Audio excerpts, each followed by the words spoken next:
شروع سے لے کر آخر تک جو مقدسین ہوں گے، جن کا خون بہایا گیا، جن کو سخت مزاحمت کا سامنا کرنا پڑا، جن کے ساتھ بہت سی ناانصافیاں کی گئیں، جنہوں نے سخت دکھ اٹھایا خدا کی بادشاہی میں شامل ہونے کے لیے، خدا کے کلام کی تبلیغ کے لیے، خدا کے کلام کو دوسروں تک پہنچانے کے لیے، روحوں کو بچانے کے لیے، جنہوں نے دکھ برداشت کیے، مصیبت برداشت کی، اذیت برداشت کی، اور ان کا خون بہایا گیا، ان کو ناحق شہید کیا گیا۔ اس لیے ان کے خون کا بدلہ لے لیا خدا نے، اور آسمان پر خدا کے لوگوں نے اس سارے منظر کو دیکھا، اور انہوں نے پھر فتح کا نعرہ لگایا کہ بالآخر خدا نے اپنے لوگوں کے شہیدوں کے خون کا بدلہ لے لیا ہے،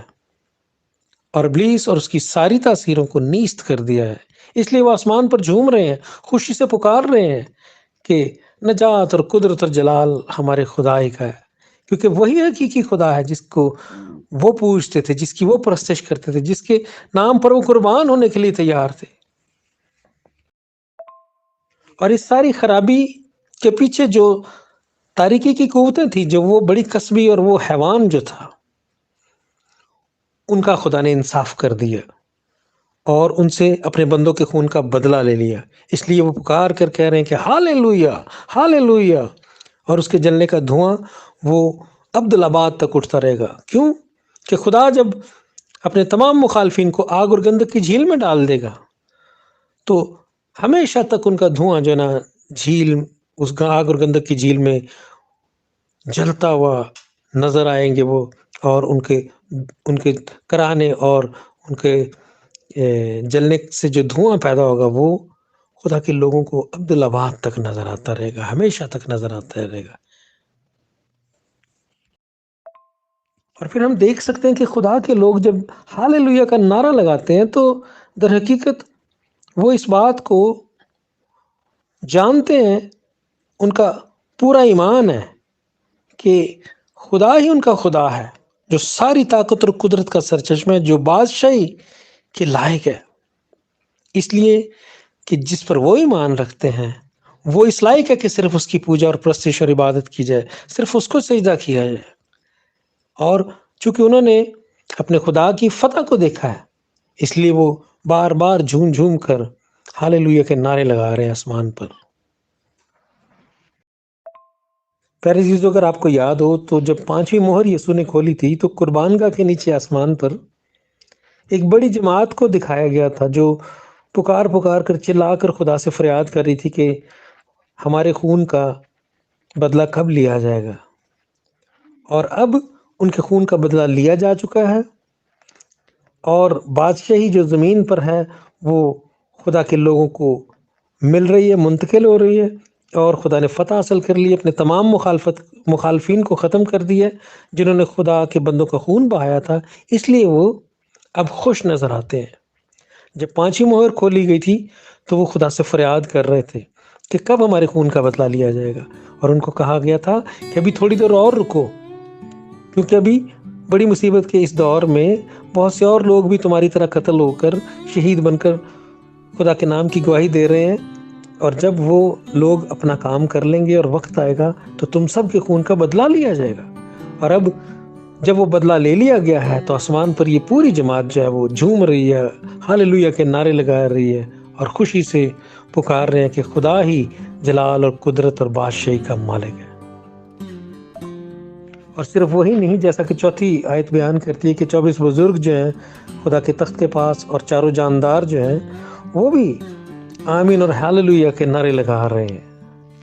اور یقیناً آپ سب اور میں، ہم بھی ہر وقت ہاللیلویا کے نعرے لگا سکتے ہیں، کیونکہ یہ باتیں سچ اور برحق ہیں۔ ہمیں ہر وقت ان باتوں کو یاد رکھنا چاہیے کہ فتح اور قدرت ہمارے خدائی کی ہے، اور بالآخر وہ اپنے سارے بندوں کے خون کا حساب لے گا اور اپنے لوگوں کو ابدی فتح دے گا۔ اور پھر 5ویں آیت میں ہم دیکھتے ہیں کہ خدا کے تخت میں سے آواز نکل رہی ہے، آسمان پر جو خدا کا تخت ہے وہاں سے ایک آواز پکار کر کہہ رہی ہے خدا کے بندوں سے، خواہ چھوٹے ہوں خواہ بڑے، کہ تم سب ہمارے خدا کی حمد کرو۔ اب یہ جو تخت میں سے آواز نکل رہی ہے، اس کو ہم کہہ سکتے ہیں کہ بلا شبہ یہ وہی چاروں جاندار اور جو 24 بزرگ ہیں وہی پکار کر اونچی اونچی کہہ رہے ہوں گے کہ دوسرے مقدسین سے اور تمام کلیسیا کے لوگوں سے کہ تم سب ہمارے خدا کی حمد کرو۔ اور پھر 6 آیت میں لکھا کہ ایک بڑی جماعت جس کی آواز ایسے جیسے زور کے پانی کی سی آواز ہوتی ہے، جو سخت گرجوں کی سی آواز سنائی دے رہی ہے، وہ بھی پکار کر کہہ رہی ہے کہ ہالےلویا۔ ایک مرتبہ پھر اس بات کو ایسے بیان کیا گیا کہ جیسے جو خدا کے جو لوگ ہیں ان کی آواز ایسے ہی بن جائے گی جیسے خدا کی آواز زور کے پانی کی سی ہوتی ہے۔ جیسے مکاشفہ کی کتاب کے شروع کے ابواب میں ہم نے دیکھا تھا کہ جو خدا کی آواز ہے وہ ایسی ہوتی ہے جیسے زور کے پانی کی سی آواز۔ تو اب خدا کے جو لوگ ہیں ان کی آواز بھی ایسے ہی آ رہی ہے کہ جیسے زور کے سے پانی کی سی آواز ہے، اور وہ کیا کہہ رہے ہیں کہ خداوند ہمارا خدا قادر مطلق بادشاہی کرتا ہے، یعنی خدا کی بادشاہی کو تسلیم وہ کرتے ہیں، اس پر ان کا ایمان ہے، اسی ایمان کے لیے انہوں نے اپنی جانیں تک بھی دی، اور آج انہوں نے اس فتح کو دیکھ لیا، خدا کی فتح کو دیکھ لیا جس کا پوری تفصیل خدا نے اپنے کلام میں پیدائش کی کتاب سے لے کر مکاشفہ کی کتاب کے اندر تمام مفہوم جو ہے اس کا، جو بار بار خدا نبوتیں کرتا رہا ہزاروں سال تک اپنے نبیوں کے وسیلہ سے، اپنے بندوں کے وسیلہ سے، اور پھر آخر مکاشفہ کی کتاب میں وہ ساری ڈیٹیل جو خدا نے لکھوائی تھی وہ اس ایک ایک بات پوری ہو گئی، کوئی نقطہ بھی نہیں ٹلا، کوئی شوشہ بھی نہیں ٹلا، جو کچھ خدا نے لکھوایا تھا، بتایا تھا، سمجھایا تھا وہ سب کچھ پورا ہو گیا، ایک بھی بات ادھر ادھر نہیں ہوئی، پوری خدا نے ویسے ہی جیسے اس نے کہا تھا کر کے دکھایا اپنے لوگوں کو، کیونکہ انہوں نے اس پر ایمان رکھا اور اس کے لیے جانیں بھی دی، سختیاں بھی برداشت کی، دکھ بھی برداشت کیے، مصیبت بھی برداشت کی، غربت میں، تنگی میں، خوف میں بھی انہوں نے خدائی کی مرضی کو پورا کیا، اور اب ان کو وہ فتح دیکھنے کو مل رہی ہے جس کا ذکر کلام خدا میں تھا۔ اس لیے وہ خدا کی بادشاہی کے لیے خدا کا شکر کرتے ہیں کہ وہی بادشاہی کرتا ہے، وہی در حقیقت سچا بادشاہ ہے۔ یاد رکھیں کہ ابلیس نے کیا کیا تھا، خدا کے خلاف بغاوت کی تھی، وہ خدا کے مقابلے میں بادشاہی کرنا چاہتا تھا۔ اس لیے یہی کلام خدا میں سب سے اہم بات ہے خدا کے لوگوں کے لیے کہ خدا ہی بادشاہی کرتا ہے، ابلیس بادشاہی کے لائق نہیں بن سکتا تھا، کبھی بھی نہیں۔ اس لیے خدا نے اس کو اپنے حضور سے دور کر دی، اس کو پھینک دی، اس کو خدا نے سخت سزا دی، اور اب خدا کے لوگ خوش ہیں کہ اس کو سخت سزا مل چکی ہے۔ اور 7ویں آیت میں لکھا کہ پھر آسمان پر جو خدا کے لوگ تھے یعنی کلیسیا جو تھی وہ کیا کہہ رہی کہ آؤ ہم خوشی کریں، نہایت شادمان ہوں اور اس کی تمجید کریں، اس لیے کہ برہ کی شادی آ پہنچی۔ اب کلام خدا میں اسپیشلی جو مکاشفہ کی کتاب ہے اس میں بار بار جو مسیح یسوع ہیں ان کے لیے برہ کا جو لفظ استعمال ہوا ہے یہ یاد کراتا ہے کہ یسوع ناصری نے ایمانداروں کے لیے اپنی جان دے کر ان کی معافی کو حاصل کیا۔ تو برہ کی شادی کا وقت آ پہنچا ہے اور اس کی بیوی نے اپنے آپ کو تیار کر لیا۔ اب کلام خدا میں کلیسیا کو دلہن کہا گیا، یہاں پر بیوی کا لفظ استعمال کیا گیا کیونکہ دلہن وہ اس وقت تھی جب وہ انتظار کر رہی تھی اپنے دلہا کا کہ وہ آئے گا اسے لینے کے لیے، جس کا یسوع نے وعدہ کیا تھا یوحنا کی انجیل کے 14 باب کی پہلی 3 آیات میں کہ میرے باپ کے گھر میں بہت سے مکان ہیں اور میں جاتا ہوں تمہارے لیے جگہ تیار کروں گا اور پھر آ کر تمہیں لے لوں گا۔ جیسا یہودی شادی کی رسم و رواج میں ہوتا تھا کہ دلہا اپنی دلہن کو پسند کرنے کے بعد اس سے منگنی کی رسم کے بعد اپنے باپ کے گھر میں جاتا تھا اور وہاں گھر تیار اپنے بیوی کے لیے جگہ تیار کرتا تھا، اور پھر مقررہ وقت پر باپ کے حکم سے وہ آتا تھا اور اپنی دلہن کو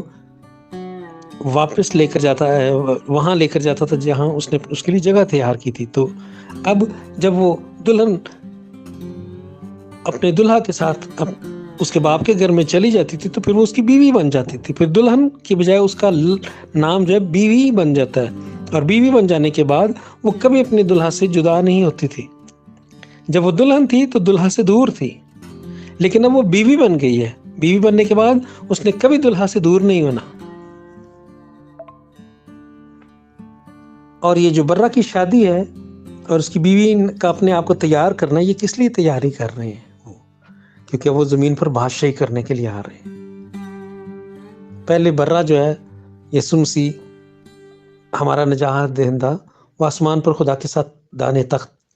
تخت پر بیٹھا ہوا تھا، اور دلہن زمین پر اپنے دلہا کے لیے تیاری کر رہی تھی، اس کی آمد کے لیے تیار ہو رہی تھی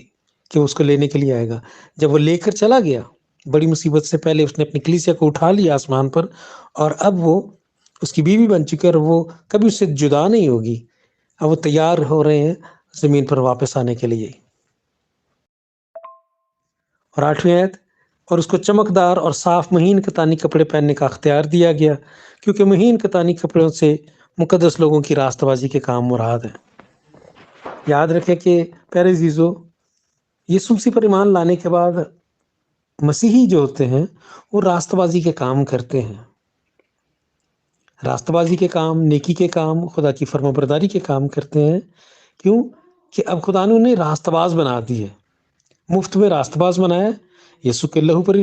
ایمان لانے کی وجہ سے، یسوع کی قربانی پر ایمان لانے کی وجہ سے، یسوع کے نام سے اپنے گناہوں کی معافی پا لینے کے سبب سے اب وہ خدا کی نظر میں مفت میں راستہ باز بن گئے. جب خدا نے اب انہیں راستہ باز بنا دیا تو اب باقی کی ساری زندگی زمین پر انہوں نے راستہ بازی کے کام کرنے میں گزاری. اور وہ جو راستہ بازی کے ان کے کام تھے، وہی در حقیقت ان کی وہ پوشاک تھی، مہین کتانی کپڑے. یہی وہ پوشاک تھی دلہن کی تیاری کے لیے، کہ دلہا جب آئے تو وہ دیکھے کہ میں نے وہ شادی کا وہ لباس جو دلہن پہنتی ہے وہ میں نے پہن لیا ہوا ہے، اور میں تیار ہوں اپنے دلہا کے ساتھ اس کے گھر جانے کے لیے. تو راستہ بازی کے کام جو ہیں وہ مسیحیوں نے کرنے ہیں جب تک یسوع انہیں لینے کے لیے آ نہیں جاتا. اور پھر اس باب کی 9ویں آیت میں ہم دیکھتے ہیں کہ مقدس یوحنا کے پاس ایک فرشتہ کھڑا ہے، اور وہ ان سے کہہ رہا ہے کہ لکھ، مبارک ہے وہ جو برہ کی شادی کی ضیافت میں بلائے گئے، کہ یہ بھی بات لکھ کہ برہ کی شادی کی ضیافت میں لوگ بھی بلائے ہوئے ہیں. اب یہ کون سے لوگ ہیں؟ یہ مقدس لوگ وہ ہیں جو پرانے عہد نامے کے مقدسین ہیں. وہ برہ اور جو کلیسیا کا جو میلاب ہے اور ان کا زمین پر بادشاہی کرنے کے لیے آنے سے پہلے جو آسمان پر بڑی ضیافت ہوگی، اس میں وہ لوگ جو پرانے عہد نامے کے مقدسین ہیں وہ مہمان ہیں، کیونکہ وہ مبارک لوگ ہیں. اس لیے وہ کہہ رہے کہ وہ مبارک لوگ ہیں، وہ برہ کی شادی کی ضیافت میں بلائے ہوئے ہیں. وہ پھر اس نے مجھ سے کہا، یہ خدا کی سچی باتیں ہیں. فرشتہ مقدس یوحنا کو یقین دلا رہا ہے کہ لکھ کہ یہ خدا کی سچی باتیں ہیں. ان باتوں میں سے کچھ بھی نہیں ٹلے گا، سب کچھ پورا ہوگا، کیونکہ یہ سچی باتیں ہیں. خدا کا کلام لا تبدیل ہے، وہ پورا ہوگا. لکھ لے اسے، کچھ بھی چیز مس نہ کرنا، کیونکہ یہ سب کچھ پورا ہوگا. 10ویں آیت میں وہ کہہ رہا ہے کہ ہم دیکھتے ہیں کہ مقدس یوحنا اس فرشتہ کو جو اس کے پاس کھڑا تھا،